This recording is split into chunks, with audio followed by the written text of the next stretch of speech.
మరి ఉపవాసాలు ఉంటున్నాం కాబట్టి ఉపవాసాన్ని గురించే కొన్ని మాటలు మరి పంచుకుందామని నేను అనుకున్నాను. మరి ప్రార్థన చేసి మరి కొంత వాక్యాన్ని నేను ధ్యానించాను మధ్యాహ్నం నాకు చెప్పిన తర్వాత.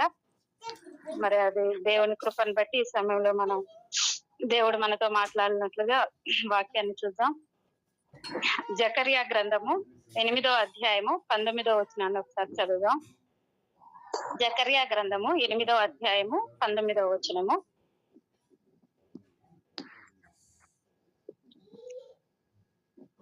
మీరు ఎవరైనా తీయగలిగితే చదవండి.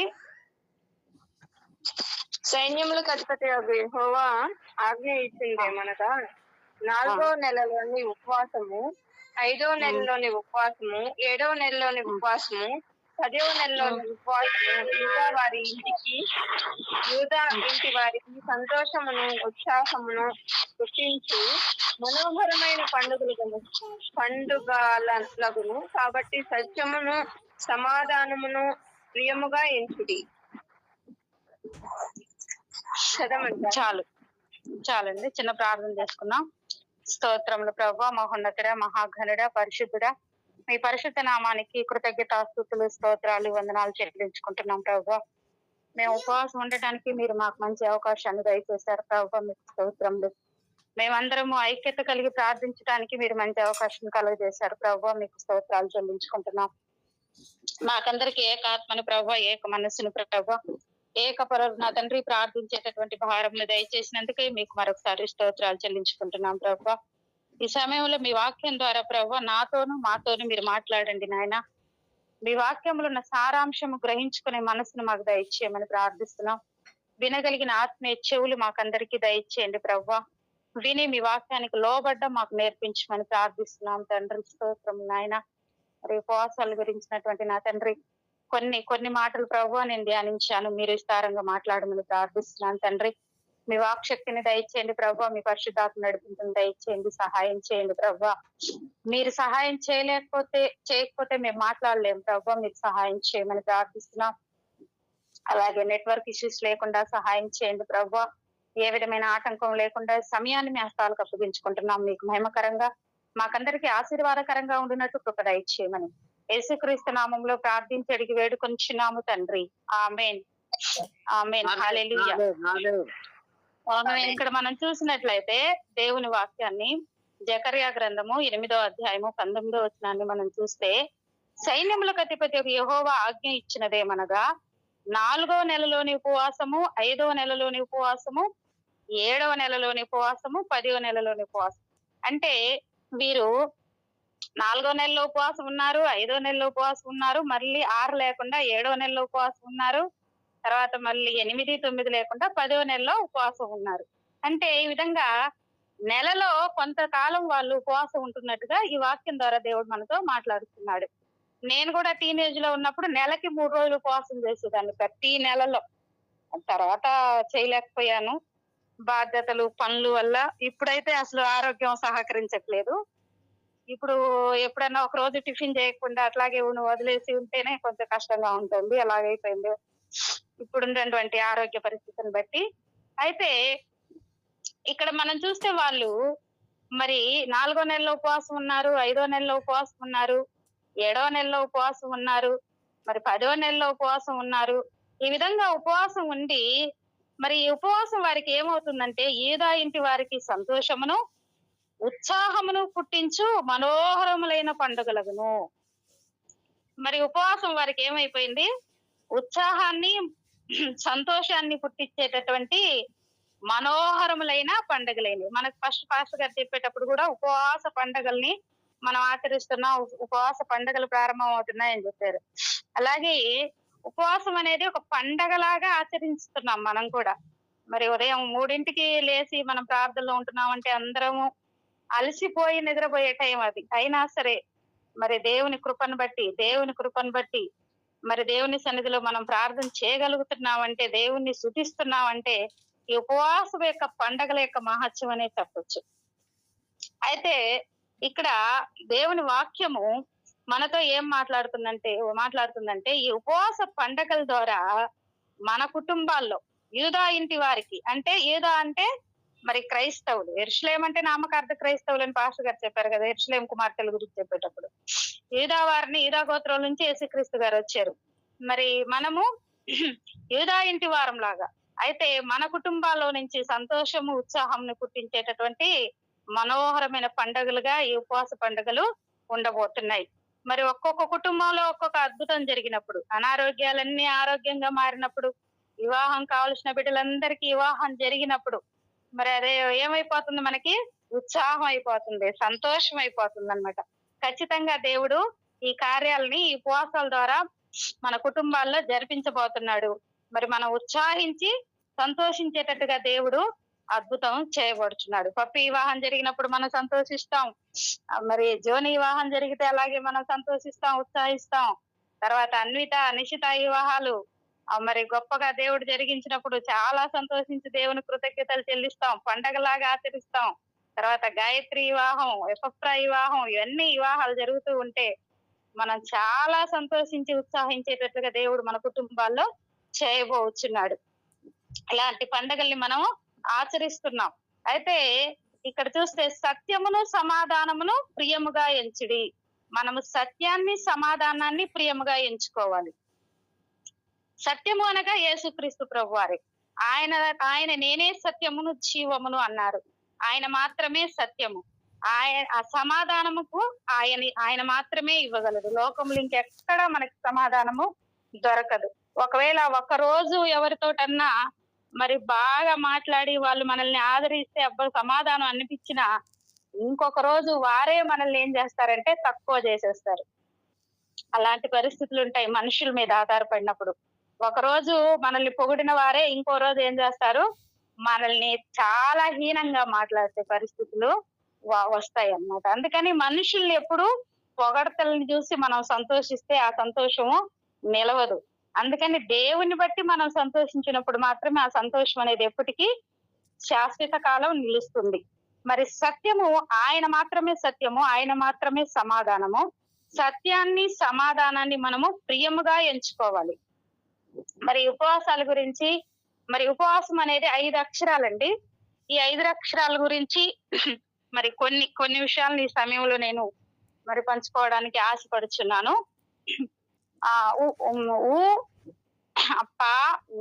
సము 5 అక్షరాలు. అయితే అంటే ఉపేక్షించుకోవడము అనంటే మరి నేను అనేటటువంటి అహంకారాన్ని మనం ఉపేక్షించుకోవాలి. ఇది నేను, నా వల్లే జరుగుతుంది, నేను లేకపోతే ఇది కుదరదు, నేనుండబట్టే ఇదంతా సాధ్యమైంది అనేది మరి మనము ఉపేక్షించుకోవాలి. అందుకే మనం లూకాసు వార్త 9వ అధ్యాయము 23వ వచనాన్ని చూస్తే ఇక్కడ ఏం రాయబడిందంటే, లూకాసు వార్త 9వ అధ్యాయము 23వ వచనాన్ని ఒకసారి చూద్దాం. మరియు అందరితో ఇట్లా నేను ఎవడైనను నన్ను వెంబడింపగోరిన ఎడల తాను ఉపేక్షించుకుని ప్రతిదినము తన శిలువ నన్ను వెంబడింపవలను. చాలు సిస్టర్. ఇక్కడ చూస్తే మనము ఎవడైనా ఆయన వెంబడింపగోరిన ఎడల తన్ను తాను ఉపేక్షించుకొని, మరి ఆయన వెంబడించాలన్నప్పుడు మనల్ని మనం ఉపేక్షించుకోవాలి. ఉపేక్షించుకోవడం అంటే మనది అనేది ఇంకా ఏమీ లేదు. ఇప్పుడు నేనున్నాను, నా శరీరము, నేను అనే అహం అనేది ఉండకూడదు అన్నమాట. నా వల్లే జరుగుతుంది, నేను లేకపోతే కుదరదు అనేటటువంటి ఒక అహంభావము మరి కొంతమందిలో మనం చూస్తుంటున్నాం. నేను ఇవ్వబట్టే ఇదంతా, నేను ప్రార్థన చేయబట్టే ఇదంతా అనేది కొంత ఉంటుంది. అయితే దేవుని వాక్యం మనకి ఏం సెలవిస్తుందంటే, మరి తన్ను తాను ఉపేక్షించుకొని, మనం క్రీస్తుని వెంబడించాలంటే నన్ను నేను ఉపేక్షించుకోవాలి. మరి ఎలాగూ ప్రతిదినము, కొంతకాలం కాదు, ఉపవాసాల వరకే ఉపేక్షించుకొని తర్వాత మళ్ళీ మామూలు అయిపోవటం కాదండి. ప్రతిదినము మన జీవిత కాలము ఉపేక్షించుకొని తన శిలువనెత్తుకొని నన్ను వెంబడింపవలెను. ఆయన శిలువను మోసాడు, మనల్ని కూడా ఆయన ఏం చేస్తున్నాడు, శిలువనెత్తుకొని వెంబడించమని అంటున్నాడు. శిలువనెత్తుకొని మనం వెంబడించాలంట ఉపేక్షించుకొని. శిలువ అంటే శ్రమకి సాదృశ్యం. అయితే మరి ఆయన్ని ఎవరైతే వెంబడించాలనుకుంటున్నారో తను తాను ఉపేక్షించుకోవాలి. తను అనేది ఉండకూడదు అక్కడ. నేను అనే గర్వం అనేది ఎప్పుడు ఉంటుందో అక్కడ మనం సిలువను మోసుకొని ఆయన్ని వెంబడించలేము. మరి ఆయన యొక్క ఆ వాక్యాన్ని మనం నెరవేర్చలేము. కాబట్టి ఎప్పుడైనా సరే మనల్ని మనం ఉపేక్షించుకోవాలి. ఉపవాసంలో అనేటటువంటి అక్షరము ఉపేక్షించుకోవడం. మనం ఉపేక్షించుకొని మరి నేను అనేటటువంటి స్వభావం ఇంకా ఏదైనా ఉంటే మనలో, ఇంకా ఏదైనా నేను నా వల్ల జరుగుతుంది, నేను ఇస్తున్నాను, నేను చేస్తున్నాను అనేటటువంటి ఏదైనా అలాంటిది ఉంటే ఈ రోజు నుంచి ఆ స్వభావాన్ని దూరపరుచుకొని ఉపేక్షించుకోవాలని మరి దేవుని వాక్యం ద్వారా దేవుడు మనతో మాట్లాడుచున్నాడు. మరి మన కుటుంబాల్లో సైతము చాలా మందిని నేను చూస్తున్నాను, నేను లేకపోతే ఒక్క రోజు గడవదు, నేను లేకపోతే కుదరదు అనే వాళ్ళు చాలా చోట్ల విన్నాను నేను. నా వల్లే ఇదంతా అనేది. అది దేవుని యొక్క మరి మన శిష్యులంగా, దేవుని ప్రేమించే వారంగా అలాంటి నేను అనే అహంభావాన్ని మనం ఎప్పుడు ప్రదర్శించకూడదు. ప్రతి విషయంలో దేవుని కృపని బట్టి చేయగలుగుతున్నాము. అది పాస్టర్ గారు చెప్తుంటారు ఎప్పుడు. అది ఆ మాటకి నేను చాలా సంతోషిస్తాను. దేవుని కృపని బట్టి చేయగలుగుతున్నాం కానీ మన వల్ల అనేది కాదనమాట. అది దేవుని యొక్క కృప, దేవుని యొక్క మరి ఆశీర్వాదం, దేవుని దయ బట్టి చేయగలుగుతున్నామని మనం ఎప్పుడూ చెప్పుకోవాలి. నేను అనేది ఉండకూడదు అనేది దేవుని వాక్యం. అది ఉపవాసంలో మనము ఉపేక్షించుకోవాలి మనల్ని మనం ప్రతి విషయంలోనూ. మన కుటుంబాల్లోనైతేనే, సంఘంలోనైతేనేమి, మనం పని చేసే చోట, ఉద్యోగం చేసే చోట మనల్ని మనం ఉపేక్షించుకోగలిగితే మరి దేవుడి నామం అక్కడ ఏం చేయబడుతుంది? మహిమపరచబడుతుంది అన్నమాట. రెండవ అక్షరము పా అనగా మరి పరీక్షించుకొనుట. మనల్ని మనం పరీక్షించుకోవాలి. ఇంకా నాలో ఏమైనా కలంకం ఉందా, ముడతుందా, మచ్చుందా, డాగుందా, ఇంకేదైనా పాపము దాగి ఉందా, అది అలా ఉందా, ఉంటే దాన్ని ఏం చేసుకోవాలి? మరి దేవుని దగ్గర ఒప్పుకొని విడిచిపెట్టాలి అని మనల్ని మనం పరీక్షించుకోవాలి. అతిక్రమంలోనే దాచిపెట్టువాడు వర్ధిల్లడు, కానీ వాటిని ఒప్పుకొని విడిచిపెట్టువాడు మరి వర్ధిల్లుతాడు. అందుకని మనం ప్రతి విషయంలో అతిక్రమములని దాచిపెట్టుకోకూడదు, వాటిని ఒప్పుకొని విడిచిపెట్టాలి. పరీక్షించుకోవాలి దేవుని దగ్గర, దేవుని వాక్యపు వెలుగులో పరీక్షించుకోవాలి. మన లోకానుసారమైనటువంటి విషయాల మీద మనం పరీక్షించుకోగలిగితే అది మనకి అదే అందులో తప్పేం కనిపిస్తుంది. కానీ దేవుని వాక్యపు వెలుగులో మరి మనల్ని పరీక్షించుకోగలిగితే ఎక్కడైనా సరే ముడతున్నా మరి మచ్చున్నా కనబడుతుంది. ఇప్పుడు లైట్ వెలుతురు తక్కువగా ఉందనుకోండి, ఏదైనా కొంచెం మరకుంటే కనిపించదు. ఎక్కువ వెలుగులో చూస్తే ఆ కొంచెం మచ్చ కూడా కనబడుతుంది. అలాగూ దేవుని వాక్య వెలుగులో మనల్ని మనం పరీక్షించుకోవాలి. అందుకే దేవుని వాక్యము ఎఫెసీయులకు రాసిన పత్రిక 5వ అధ్యాయం 27వ వచనాన్ని చూసినట్లయితే ఆయన మనల్ని మరి ఏ విధమైనటువంటి కలంకం లేకుండా, ఏ విధమైన మచ్చ డాగు లేకుండా మరి పరిశుద్ధపరచాలని దేవుని వాక్యం మనకి సెలవిస్తుంది అనమాట. ఎఫెసీయులకు రాసిన పత్రిక 5వ అధ్యాయం 27వ వచనాన్ని ఒకసారి చదువుదాం.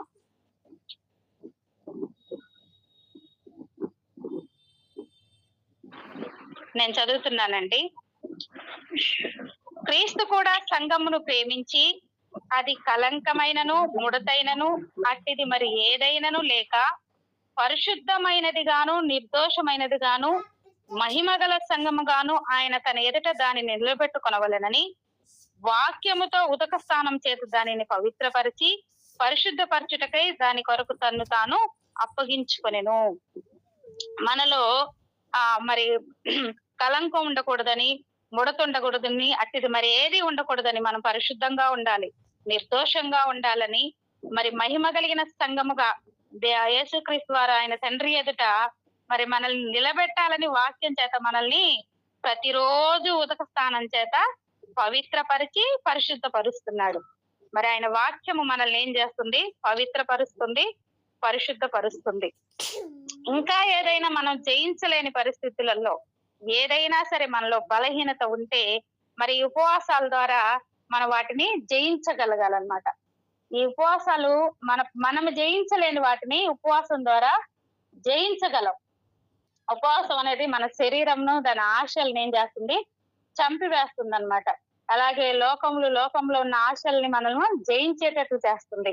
మరి మనలో ఉన్న పాపాన్ని మనం తీసేసుకోలేకపోయినా ఉపవాసం అనేటటువంటి ప్రార్థన ద్వారా, ఆయన సన్నిధిలో ఎక్కువగా ప్రార్థిస్తూ ఎక్కువగా వాక్యం చదువుతూ ఉన్నప్పుడు మరి ఏం చేయబడుతుందంటే ఆ పాపం నుంచి కూడా మనము దూరం కావటానికి అవకాశం ఉంటుంది.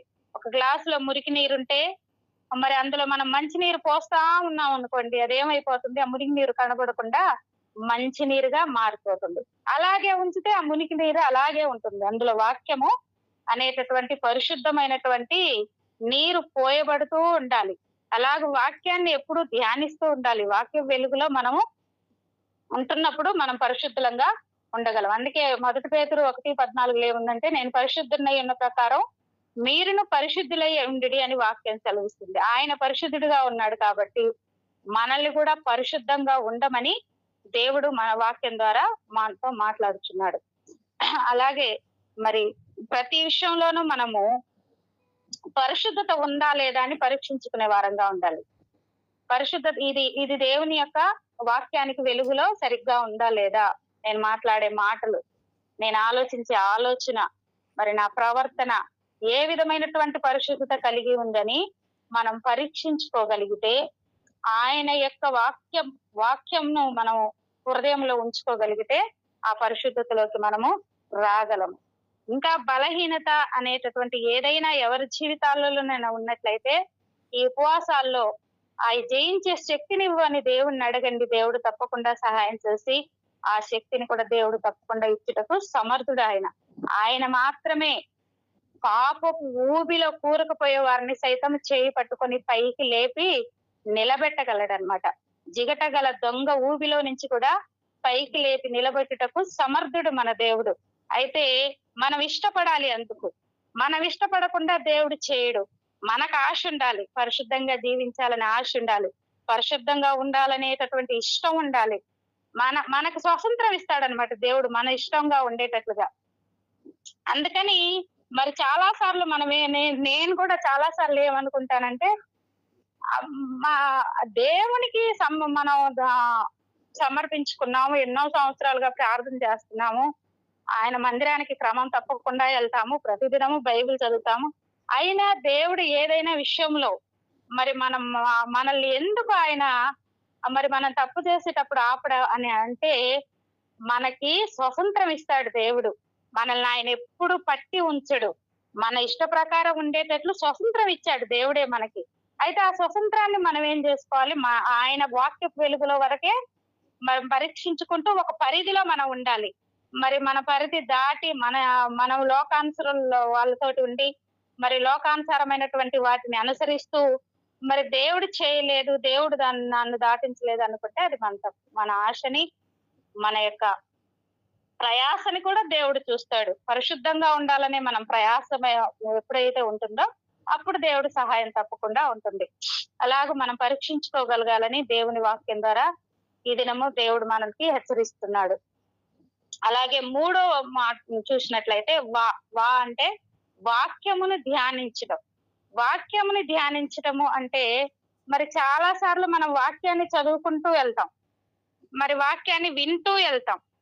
వాక్యాన్ని చదవటము, వాక్యాన్ని వినటం మనం చేస్తాం, కానీ వాక్యాన్ని ధ్యానించటం అంటే ఏమిటంటే, చదివిన వాక్యాన్ని, విన్న వాక్యాన్ని మరలా మన మనసులోకి తెచ్చుకొని దాని గురించి మరి ఆలోచించడం, దాన్ని నెమరు వేసుకోవడం అని చెప్పొచ్చు. ఒక విధంగా చెప్పాలంటే, ఇప్పుడు ఆవుల్ని చూడండి, అవి మా పొలంలో ఉన్నప్పుడు గబగబా గడ్డి మేసేస్తాయి. అవి గబగబా గడ్డి మేసి ఆ తర్వాత వచ్చి ఒక చెట్టు కింద పడుకుంటాయి. మీకు అందరికి తెలిసే ఉంటుంది, చూసుంటారు. మరి అంత తెలియని వాళ్ళు ఎవరు లేరనుకుంటున్నాను. చెట్టు కింద పడుకున్న తర్వాత మరలా కడుపులోకి వెళ్ళినటువంటి ఆహారాన్ని, ఆ గడ్డిని మరలాది నోట్లోకి తెచ్చుకుంటుంది అనమాట. మరలాది నోట్లోకి తెచ్చుకొని చాలా సేపు నమిలి మింగుతా ఉంటుంది. అట్లా నెమరు వేస్తా ఉంటుంది అది పడుకున్న తర్వాత. ఫస్ట్ మేసేటప్పుడు గబగబా గడ్డి మేసి వచ్చేస్తుంది.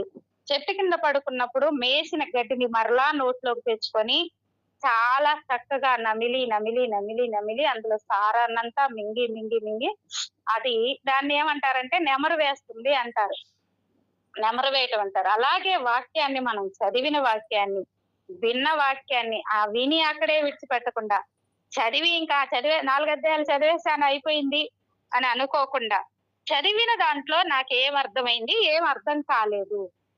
ధ్యానించడం అంటే అది. మనకేం అర్థమైంది ఈ వాక్యంలో, మనకు అర్థం కానిదేమిటి, ఇది అసలు ఎవరి గురించి రాయబడింది, ఎందుకు రాయబడింది, ఇందులో దేవుడు నాతో ఏం మాట్లాడుతున్నాడు ఈ వాక్యం ద్వారా, ఈ వాక్యం ద్వారా నేను నేర్చుకోవాల్సింది ఏమైనా ఉందా, ఈ వాక్యాన్ని నేను ఇతరులతో ఏదైనా పంచుకోగలనా, ఇవన్నీ ఆలోచించటము, మరి ఇవన్నీ మన మనసులోకి తెచ్చుకోవడమే ధ్యానించటం అంటే. మరి వాక్యాన్ని మనము ధ్యానించే వారంగా ఉండాలి, విని వదిలిపెట్టే వారం కాకూడదు, చదివి వదిలిపెట్టే వారం కాకూడదు. కానీ వాక్యము ధ్యానించే వారంగా ఉన్నప్పుడు ఆ వాక్యము మనకి శక్తిని, బలాన్ని ఇస్తుంది అన్నమాట, తృప్తిని కూడా ఇస్తుంది అని మరి మనకి కీర్తనలు 63వ కీర్తన 4వ వచనంలో చూస్తే, ఒకసారి చదవండి. కీర్తన 63వ కీర్తన 4వ వచనము.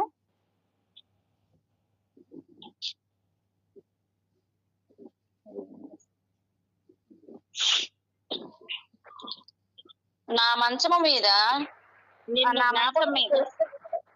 నా మంచం మీద నిన్ను జ్ఞాపకము చేసుకొని రాత్రి జాములందు నిన్ను ధ్యానించినప్పుడు త్రొవ్వు మెదడు నాకు దొరికినట్లుగా నా ప్రాణము తృప్తి పొందుచున్నది. ఉత్సాహించు పెదవులతో చాలు సార్.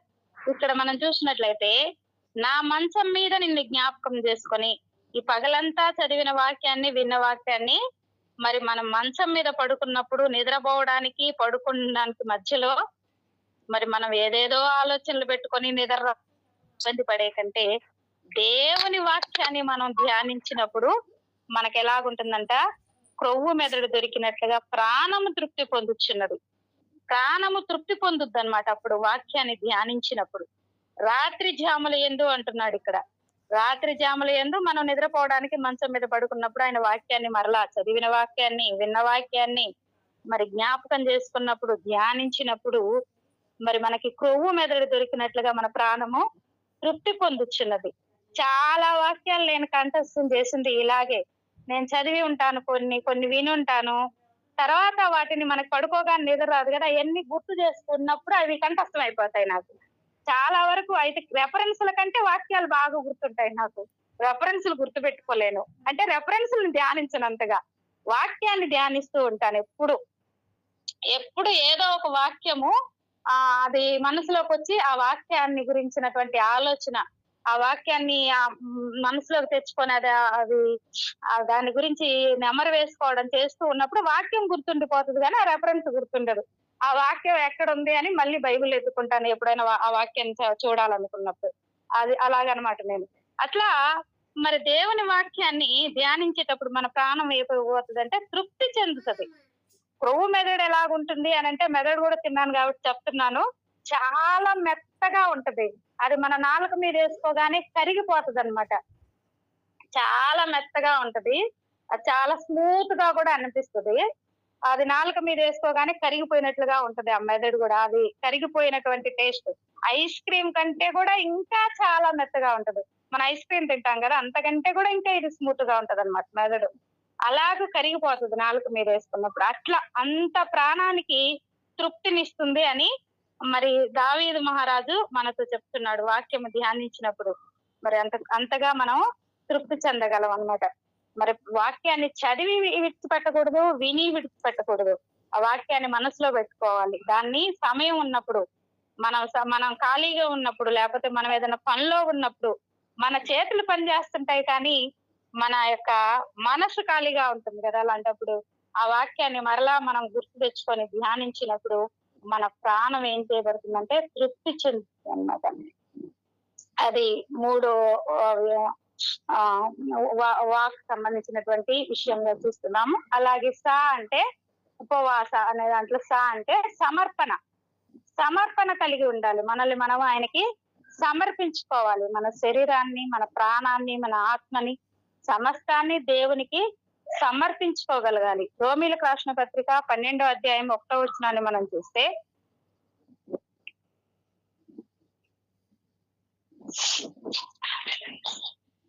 కాబట్టి పరిశుద్ధమును దేవునికి అనుకూలమునైన సజీవ యాగముగా మీ శరీరములను ఆయనకు సమర్పించుకొనుడని దేవుడి వాత్సల్యమును బట్టి మిమ్మల్ని బతిమాలుకొనుచున్నాను. ఇట్టి సేవ మీకు యుక్తమైనది. మీరు ఇక్కడ చాలా సిస్టర్. ఇక్కడ మనం చూసినట్లయితే పరిశుద్ధమును దేవునికి అనుకూలమైన సజీవ యాగంగా మీ శరీరాలను ఆయనకు సమర్పించుకొనుడి. మరి మన శరీరాలని దేవునికి సమర్పించుకోవాలి.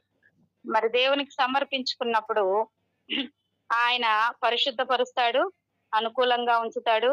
మరి సజీవ యాగంగా మనం బ్రతికున్నప్పుడే, సజీవంగా ఉన్నప్పుడే మరి ఆయనకి సమర్పించుకోగలగాలి. అలాగే ఇక్కడ మనం చూస్తే దేవుని వాత్సల్యాన్ని బట్టి మిమ్మల్ని బతిమాలు కొనుచున్నాను, ఇట్టి సేవ మీకు యుక్తమైనది. మరి దేవుని వాత్సల్యాన్ని బట్టి ఆయన అపోస్తులైన పౌలు గారు రోమా సంఘానితో చెప్తున్నటువంటి మాట, వారిని బతిలాడుకుంటున్నాడంట. మీరు అట్లాగా సమర్పించుకోండి, మీ శరీరాలను ఆయనకు సమర్పించండి అని దేవుని వాత్సల్యం బట్టి మిమ్మల్ని బతిమాలు కొనుచున్నాను అంటున్నాడు. అలాగూ మరి దేవుని వాక్యము మనతో కూడా, వారితో రోమీలకు సంఘంతో రాసిన మాటల్ని ఈ రోజుకి ఇప్పటికీ దేవుడు మన సంఘంతోనైతేనేమి, సార్వత్రిక ప్రతి సంఘంతో దేవుడు ప్రతి ఒక్క మాట ద్వారా మాట్లాడతాడు. ప్రతి ఒక్క విశ్వాసికి ఈ బైబిల్ గ్రంథంలో రాయబడినటువంటి ప్రతి మాట ద్వారా దేవుడు మాట్లాడుతూ ఉంటాడు, దేవుడు హెచ్చరిస్తూ ఉంటాడు, దేవుడు సరి చేస్తూ ఉంటాడు అన్నమాట. మరి మనం కూడా మన శరీరాలని ఆయనకు సమర్పించుకోవాలని దేవుని వాక్యం ద్వారా ఈ రోజు మనకి తెలియజేయుచున్నాడు. ఇటు సేవ మీకు ఇష్టమైనది. అదే సేవ, మనం ఇంకేదో సేవ అనుకుంటాం కానీ మన శరీరాలని ఆయనకి సమర్పించుకోవడమే సేవ, అదే యుక్తమైనది అని దేవుని వాక్యం సెలవిస్తుంది. సేవ అంటే ఇంకేదేదో అనుకుంటారు కానీ మొదట దేవునికి సమర్పించుకుంటే అది యుక్తమైన సేవ. తర్వాత మిగిలినవన్నీ దేవునికి సమర్పించుకోవడం, పరిశుద్ధంగా జీవించటము, ఆయన వాక్యానికి అనుగుణంగా నడుచుకోవడమే గొప్ప సేవ అయి ఉన్నది. తర్వాత మిగిలిన వాటి అన్నిటిని సేవ లెక్కలోకి తీసుకోవచ్చు మనం. అలాగే మరి మనకు మొదటి పేతురు రాసినటువంటి పత్రిక 4వ అధ్యాయము 19వ వచనాన్ని మనం చూస్తే, పేతురు రాసినటువంటి మొదటి పత్రిక 4వ అధ్యాయము 19వ వచనము, కాబట్టి దేవుని చిత్త ప్రకారము బాధపడి వారు సత్ప్రవర్తన గలవారై నమ్మకమైన సృష్టికర్తకు తమ ఆత్మలను అప్పగించుకొనవలెను. చాలు. ఇక్కడ చూస్తే దేవుని చిత్త ప్రకారం బాధపడేవారు, దేవుని చిత్త ప్రకారం బాధపడేవారు కూడా ఉంటారు. సంఘంలో ఉంటారు, సమాజంలో ఉంటారు, మన కుటుంబాల్లో ఉంటారు, మనల్లో కూడా ఉంటారు. మనం ఏమనుకుంటామంటే బాధలన్నీ మరి దుష్టుడి వల్ల వస్తాయి, సాతాను వల్ల వస్తాయి, లేకపోతే మన మన మన తప్పిదములు వస్తాయి అని అనుకుంటాం. కానీ కొన్ని సందర్భాల్లో దేవుని చిత్త ప్రకారం కూడా బాధపడేవారు ఉంటారు. మరి బైబిల్లో కూడా అలాగే దేవుని చిత్త ప్రకారం బాధపడిన వాళ్ళు చాలా ఎక్కువ బాధలు పడిన వారు హేబు ఉన్నారు. ఆయన దేవుని చిత్త ప్రకారం మాత్రమే బాధపడ్డారు. ఆయన బాధపడి ఆయన ఏం చేశాడు, సత్ప్రవర్తన కలిగి దేవునికి అప్పగించుకున్నాడు. అలాగే మనల్ని కూడా అలాగూ మనం చూసుకుంటూ పోతే యోసేపు దేవుని చిత్త ప్రకారమే బాధపడ్డాడు. ఇంకా మనం చూస్తే అబ్రహాం దేవుని చిత్త ప్రకారమే బాధపడ్డాడు. మరి 25 సంవత్సరాలు ఆయనకి సంతానం లేకుండా దేవుని చిత్తమే కదా అది. మొన్న విన్నాం మనం జకర్యా ఎలిజబెత్ల గురించి. వారు వృద్ధాప్యం వరకు సంతానం లేకుండా మరి వారు ఆ యొక్క నిందతో అవమానంతో వాళ్ళు బ్రతికారంటే అది దేవుని చిత్తమే. వారికి యోహాను పుట్టాలి, ఆ యోహాను ఎప్పుడు పుట్టాలి, యేసుక్రీస్తు ముందుగా పుట్టాలి. అందుకని ఆ కాలం వరకు వారు దేవుని చిత్త ప్రకారం బాధపడుతూ వచ్చారనమాట. అలాగే మన జీవితాల్లో కూడా దేవుని చిత్త ప్రకారము కొంత సమయాన్ని ఆయన మనల్ని బాధ పెడుతూ ఉంటాడు. మనం ఏమనుకుంటామంటే ఇది దేవుని చిత్త ప్రకారం బాధ అని అనుకోము, కానీ కొన్ని దేవుని చిత్త ప్రకారం కూడా మనకు బాధలు ఉంటాయి. అది ఈ వాక్యం ద్వారా, ఈ వాక్యాన్ని చదివినప్పుడు నేను చాలా ఆశ్చర్యపోయాను. ఇప్పుడు కాదు, ఈ రోజు అని కాదు, ఒకసారి నేను ఈ వాక్యాన్ని చదివిన దేవుని చిత్త ప్రకారం బాధలు ఉంటాయి అన్న విషయాన్ని ద్వారా దేవుడు నాతో మాట్లాడినప్పుడు నేను చాలా ఆశ్చర్యపోయాను. దేవుని చిత్త ప్రకారమే నా జీవితంలో కూడా కొన్ని బాధల్ని అనుమతించాడు అని అప్పుడు నాకు అర్థమైనప్పుడు నేను చాలా ఆదరింపబడ్డాను అన్నమాట. ఆ తర్వాత ఎందుకంటే మా తల్లిదండ్రుల నుంచే నేను చాలా శ్రమ పడ్డాను. అలాంటప్పుడు తల్లిదండ్రుల నుంచే ఇంత బాధ వస్తుంది, ఇంత శ్రమ వస్తుంది అంటే దేవుని చిత్తం అని మనం అనుకోలేం కదా. కానీ దేవుడి వాక్యం ద్వారా అప్పుడు నాతో మాట్లాడి చాలా ఆదరించాడు. ఆ వాక్యాన్ని మరలా ఈ దినము నేను మీతో పంచుకుంటున్నాను. దేవుని చిత్త ప్రకారం బాధపడువారు సత్ప్రవర్తన గలవారై నమ్మకమైన సృష్టికర్తకు తమ ఆత్మలను అప్పగించుకొనవలెను. మరి మనం దేవుని చిత్త ప్రకారమే బాధపడుతున్నప్పటికీ సత్ప్రవర్తన కలిగి ఉండాలి. దేవుడు నన్ను బాధలకు గురి చేశాడు, ఇంకా నేను దేవుని కొరకు నమ్మకంగా ఉండను అని అనుకుంటే అది దేవుని నామానికి అవమానం కదా. సత్ప్రవర్తన గలవారమై నమ్మకమైన సృష్టికర్తకు తమ ఆత్మలను అప్పగించుకోవాలి. అట్లాగూ నేను కూడా ఆ దేవుడి వాక్యం ద్వారా నాతో మాట్లాడినప్పుడు సత్ప్రవర్తన కలిగి ఉండడానికి మరి ప్రయాసపడి ఆయనకే నన్ను నేను అప్పగించుకోవడానికి మరి దేవుడు సహాయం చేసేదన్నమాట. అలాగే దేవుని చిత్త ప్రకారం బాధపడే వారు ఎవరైనా ఉన్నట్లయితే, మీ జీవితాల్లో ఏదైనా బాధలు ఉండొచ్చు, మీ కుటుంబంలో ఏదైనా బాధలు ఉండొచ్చు, వ్యక్తిగతంగా కొన్ని బాధలు ఉంటాయి, కుటుంబ పరంగా కొన్ని బాధలు ఉంటాయి, మరి సంఘ పరంగా కొన్ని బాధలు ఉంటాయి ప్రతి మనిషికి కూడాను. మరి ఇంకా ఇరుగు పొరుగు వారితో కొన్ని బాధలు ఉంటాయి, మరి ఆ తర్వాత మన ఉద్యోగం చేసే దగ్గర కొన్ని బాధలు ఉంటాయి. వీటన్నిట్లలో కూడా మనం నమ్మకమైన సృష్టికర్తకి మనల్ని మనము అప్పగించుకోవాలి. అప్పగించుకున్నప్పుడు ఒక దినం దేవుడు తప్పకుండా సహాయము చేస్తాడు. నేను నిజానికి దేవుని బట్టి, దేవుని వాక్యాన్ని బట్టి ఈ రోజుకి మా తల్లిదండ్రుల దగ్గరికి వెళ్ళి నేను పరిచర్య చేస్తున్నాను. అదే దేవుని వాక్యాన్ని నేను అనుసరించకపోతే వాళ్ళు నన్ను పెట్టిన హింసకి, బాధకి అసలు వాళ్ళ ముఖం కూడా చూడలేను నేను. నాకు కూడా అనిపిస్తుంది ఒక్కోసారి, అయ్యో నన్ను ఇంతగా వీళ్ళు ఇబ్బందులు పెట్టారు, నన్ను అసలు ఒక ఒంటరి దాన్నిగా అనాథగా వదిలేశారు. చాలా వరకు మనుషులు వేరే వాళ్ళకంటే వీళ్ళ వాళ్ళనే ఎక్కువ ఇబ్బందులు పడ్డాను. అయినా సరే వాళ్ళకి పరిచయం నేను ఎందుకు చేయాలి అని అనిపిస్తుంది కొన్నిసార్లు. కానీ దేవుని వాక్యాన్ని బట్టి, దేవుని కృపను బట్టి తగ్గించుకొని నేను ఇప్పటికీ వాళ్ళకి పరిచయం చేస్తున్నాను. చేయటానికి దేవుడు అవకాశం ఇప్పుడు ఇస్తున్నాడు. అందుకు దేవునికి కృతజ్ఞతలు. ఇప్పటి నుంచి కాదు, మా అమ్మకి ఆరోగ్యం బాగాలేనప్పుడు 3 సంవత్సరాల క్రితం నుంచి చాలా వరకు మరి హాస్పిటల్లో ఉండడానికి కానీ, వాళ్ళకి పరిచయం చేయడానికి కానీ మరి నేను తగ్గించుకుంటూ వచ్చాను. చాలా వరకు తగ్గించుకున్నాను, ఎందుకంటే వాక్యాన్ని బట్టి. అలాగే ఆ అవకాశం కొంతకాలానికి దేవుడు మళ్ళీ మనకిస్తాడు. ఎవరైతే మనల్ని ఇబ్బంది పెట్టారో వాళ్ళకే మన సహాయం వాళ్ళకే అవసరమయ్యేటట్టు దేవుడు చేస్తాడనేది దేవుని వాక్యం ద్వారా మరి ఈ రోజు నా ద్వారా మీతో కూడా రూఢిగా తెలియజేస్తున్నాడని చెప్పడానికి నేను సంతోషిస్తున్నాను. అలాగే మరి మనము ఆ పేతురు రాసిన మొదటి పత్రిక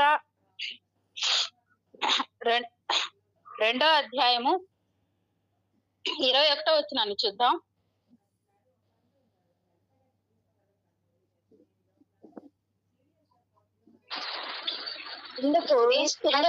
కొరకు బాధపడి మీరు తన అడుగు తేడలైన నడుచుకున్నట్లు మీకు మాదిరి ఎంచిపోయారు. ఇందుకు మీరు పిలువబడితిరి. 21 సిస్టర్ చదివేది కరెక్టే. క్రీస్తు కూడా మీ కొరకు బాధపడి మీరు తన అడుగు తేడలైన నడుచుకున్నట్లు మీకు మాదిరి ఎంచిపోయాను. ఆయన పాపము చేయలేదు, ఆయన నోటలో ఏ కపటమును కనబడలేదు, ఆయన రక్షింపబడి బదులు దూషించలేదు, ఆయన శ్రమ పెట్టబడి బెదిరింపక న్యాయముగా తీర్పు తీర్చు దేవునికి తను తాను అప్పగించుకునేను. చాలు. ఇక్కడ మనం చూసినట్లయితే క్రీస్తు కూడా బాధపడి తన అడుగు జాడల యందు, మనం ఏం కావాలంట, క్రీస్తు మన కొరకు బాధపడ్డాడు, మీరు తన అడుగు జాడల యందంటే మనము క్రీస్తు యొక్క అడుగు జాడల యందు నడుచుకోవాలి. ఆయన అడుగు జాడల్లో మనం నడుచుకోవాలని మనకు మాదిరిగా ఆయన ఉండిపోయాడు అనమాట. ఆయన మనకు మాదిరి ఉంచిపోయాను. ఆయన పాపం చేయలేదు, ఆయన నోట ఏ కపటమును కనబడలేదు, ఆయన దూషించలేదన్నమాట. ఆయన శ్రమ పట్టబడి బెదిరింపక న్యాయముగా తీర్పు తీర్చి దేవునికి తను తాను అప్పగించుకొనెను. అలాగూ ఆయన అడుగు జాడల యందు మనల్ని నడవాలని దేవుని వాక్యం ద్వారా దేవుడు మనతో మాట్లాడుచున్నాడు. ఆయన అడుగు జాడల యందు మనం నడవాలంటే మనం కూడా మనల్ని దూషించే వారికి బదులు దూషించకూడదు, మనల్ని శ్రమ పెట్టే వారిని బెదిరించకూడదు. న్యాయం తీర్చే దేవుడు ఉన్నాడు అని మనల్ని మనము అప్పగించుకోవాలి. దేవుడు ఏ రోజైనా న్యాయం తీరుస్తాడు. న్యాయాధిపతి మనకున్నాడు. న్యాయాధిపతి అయిన దేవుడు అని యేసుక్రీస్తు నామంలో ఒక నామం ఉంది. న్యాయాధిపతి అయిన దేవుడికి మనము న్యాయం, ఆయన అడుగు జాడల ఎంతో మాదిరిగా మనం ఉన్నప్పుడు ప్రతిదీ ఆయన అడుగు జాడలు. అందుకే కదా నన్ను పోలి నడుచుకొనుడి అన్నాడు. నా వలే మారటానికి ప్రయత్నం చేయండి అన్నాడు. నేను పరిశుద్ధుడై ఉన్న ప్రకారం మీరును పరిశుద్ధులై ఉన్నాడంటే ఇవన్నీ మరి ఎందుకన్నాడంటే ఆయన అడుగుజాడల్లో మనం నడవడానికి. ఆయన ముందుగా మరి నడిచి వెళ్ళాడు, మనకు మాదిరి ఉంచిపోయాడు. ఆ మాదిరిలో ఆయన అడుగుజాడల్లో మనం నడవగలిగితే మరి ఆయన వాక్యాన్ని నెరవేర్చిన వారం అవుతాము. ఆయన మనల్ని చూసినప్పుడు ఇష్టపడతాడు, సంతోషిస్తాడు. ఆయన నా అడుగుజాడల్లో నా బిడ్డలు నడుస్తున్నారు అని. మన పిల్లలు మన అడుగుజాడలో నడిచినప్పుడు, మరి మనం చేసినట్టే మన పిల్లలు చేసినప్పుడు, మరి మనం మాట్లాడినట్టే మన పిల్లలు మాట్లాడినప్పుడు మనం చాలా సంతోషిస్తాం కదా. అబ్బా నాలాగే చేస్తున్నారు, నాలాగే అనుసరిస్తున్నారు, నాలాగే అన్ని వీళ్ళు అన్ని విషయాల్లో ఉన్నారు అన్నప్పుడు మనం సంతోషిస్తూ ఉంటాం. మరి చాలా విషయాల్లో అలాగూ సంతోషం కలుగుతుంది తల్లిదండ్రులకి. బిడ్డలు మనల్ని అనుసరిస్తున్నప్పుడు, మన అడుగుజాడల్లో ఉన్నప్పుడు. అనుసరించకపోతే బాధ, అదొక దిగులు, అదొక వేదన, అది అందరికి చెప్పుకోలేని బాధ. చెప్పుకుంటే ఒక బాధ, చెప్పుకోకపోతే ఒక బాధ అన్నట్టుంటది కదా. పిల్లల విషయం నలుగురికి తెలిస్తే వాళ్ళ పిల్లల్ని ఇవ్వరు, గౌరవించరు, ఇంకా తక్కువగా మాట్లాడతారేమో అని ఒక బాధ ఉంటది. లేదు చెప్పకుండా ఉంటే, హృదయంలోనే దాచుకుంటే బాధ, వేదన. అదే అనుసరిస్తూ ఉంటే సంతోషం. అబ్బా నా పిల్లలు నాలాగే ఉన్నారు, నేను మాట్లాడినట్టు మాట్లాడతారు, నేను ఆలోచించినట్టు ఆలోచిస్తారు, నేను చేసినట్టు చేస్తారని ఒక సంతోషం ఉంటుంది కదా. అట్లాగే దేవుడికి కూడా ఆయన అడుగుజాడల్లో మనం నడిచినప్పుడు, ఆయన అనుసరించి మనం ఉన్నప్పుడు దేవుడు కూడా మనల్ని చూసి సంతోషిస్తాడు. నా అడుగుజాడల్లో నడుస్తున్నారు, నా వాక్యాన్ని అనుసరిస్తున్నారు, నేను చెప్పింది వింటున్నారు, నా ఆజ్ఞలు వాళ్ళు క్రమం తప్పకుండా పాటిస్తున్నారని దేవుడు కూడా మనల్ని చూసినప్పుడు సంతోషిస్తుంటాడు. అలాంటి సమర్పణ మనం కలిగి ఉండాలని మరి దేవుని వాక్యం ద్వారా ఈ దినం దేవుడు మనతో మాట్లాడుతున్నాడు. అలాగే 5 చూసినట్లయితే ఉపవాసంలో ముక్తి. ఇవన్నీ చేసినప్పుడు మనం ఏమైపోతాము? ముక్తిని చేరుతాం అనమాట. మొదటిది మరి ఉపేక్షించుకోవడం, శిలువనెత్తుకొని మనల్ని మనం ఉపేక్షించుకొని ఆయన్ని వెంబడించడం. రెండవది పరీక్షించుకోవడం, పాపం అనేది ఏమైనా ఇంకా ఉందేమో పరీక్షించుకోవడం. ఏ మచ్చైనా ఇంకా ఎక్కడైనా దాగి ఉంటే ఆ మచ్చ కూడా లేకుండా పరిశుభ్రంగా బ్రతకడానికి మనల్ని మనం పరీక్షించుకోవడం. 3 వాక్యాన్ని ధ్యానించటం, దాని వాక్యాన్ని నెమరవేసుకోవడం. 4 సమర్పించుకొని బ్రతకగలగటం. ఇవన్నీ మనం చేసినప్పుడు 5 మనం ముక్తికి చేరతాము. మనకి ముక్తి అనేది వస్తుందన్నమాట ఇవన్నీ మనం చేసినప్పుడు. అలాగే యేసు ప్రభు వారే 40 దినాలు ఉపవాసం చేశారు. మనం చేయటం ఏముంది? ఆయన ఎందుకు ఉపవాసం చేశారు 40 దినాలు అనేది మనం చూస్తే, మరి మత్తయి సువార్త 4వ అధ్యాయము 1వ వచనాన్ని మనం చూద్దాం ఒకసారి. మత్తయి సువార్త 4వ అధ్యాయం 1వ వచనం. అప్పుడు యేసు శోధింపబడుటకు ఆత్మ వలన అరణ్యమునకు కొనుక్కోబడింది. 40 దినములు 40 రాత్రులు ఉపవాసం పిమ్మట. చాలండి. ఇక్కడ యేసు ప్రభు వారే 40 దినాలు ఉపవాసం ఉన్నారని మనం చూస్తున్నాం. అంతకుముందు మోసే గారు 2 సార్లు 40 దినాలు ఉపవాసం ఉన్నారు. 2 సార్లుగా ఉన్నారు. ఆయన మొత్తం 80 దినాలు ఉన్నారు మోసే గారు ఉపవాసం. ఇక్కడ మనం చూసినట్లయితే యేసు ప్రభు వారు, నేను ఆ అంశంలోకి నేను వెళ్ళట్లేదు ఇప్పుడు, కానీ మోసే గారు ఉపవాసం ఉన్నారు. యేసు ప్రభు వారు కూడా అలాగూ. అంటే మోసే ఎలాగైతే ఆహారము నీరు లేకుండా, మనం ఆహారం లేకుండా ఒక రోజు ఉండటమే ఇబ్బంది, నీరు లేకుండా అసలు ఉండడం కష్టం. మేము అప్పుడు నా టీనేజ్ లో 3 రోజులు ఉన్నా నీళ్లు తాగేవాళ్ళం, కాకపోతే అన్నం తినేవాళ్ళం కాదు. 2 ఫ్రూట్స్ తిని, అరటిపళ్ళు తిని ఉండేవాళ్ళం. నీళ్లు తాగకుండా అయితే ఎప్పుడు ఉండలేదు నేను కూడాను. అయితే ఇక్కడ చూసినట్లయితే అసలు మోసే గాని యేసు ప్రభు వారు గాని ఆహారం లేదు, నీళ్ళు లేకుండా వాళ్ళు 40 దినాలు ఉన్నారు. అది వారి పట్ల దేవుని యొక్క ప్రత్యక్షత, దేవుని కృప, దేవుడికి అది సాధ్యము. అది మామూలుగా మోసేకైనా యేసు ప్రభు వారిది 100% మానవుడు, 100% దేవుడు ఆయన కూడా. అయినప్పటికీ మరి ఇక్కడ బాప్తిసం తీసుకోగానే ఆయన 40 దినాల ఉపవాసం ఉన్నారు. ఎందుకంటే అపవాదిని జయించడానికి అన్నమాట. అపవాది చేత శోధింపబడ్డాడు, జయించాడు. వాక్యంతోటే అపవాది ఆయన దగ్గరికి వచ్చాడు. ఇంకా దేనితోటే కాదు, వాక్యాన్ని మాత్రమే. మరి వాక్యంతోటే ఆయన దగ్గరికి అపవాది వచ్చినప్పుడు ఆయన ఏం చేశాడు? అపవాదిని జయించాడు. మరి ఆత్మ వలన ఆయన అరణ్యంలోకి కొనిపోబడి 40 దినాలు ఉపవాసం ఉంటున్నప్పుడు అపవాదిని జయించగలిగాడు అనమాట. అపవాది ఆయన దగ్గరకు వచ్చి వాక్యం ద్వారానే మాట్లాడాడు, ఇంకేదేని మీద గురించి కాదు. ఏమంటే ఈ రాళ్ళని రొట్టెలు చేసుకోమన్నాడు. అయితే దేవుడు అన్నాడు, నేను రొట్టె మాత్రమే కాదు, దేవుని నోటి నుంచి వచ్చే ప్రతి మాట వల్ల మనిషి బ్రతకగలడు అన్నాడు. ఆ తర్వాత నువ్వు పైనుంచి కిందికి దూగు, దేవదూతలు వచ్చి నిన్ను పట్టుకుంటారు కదా అన్నాడు.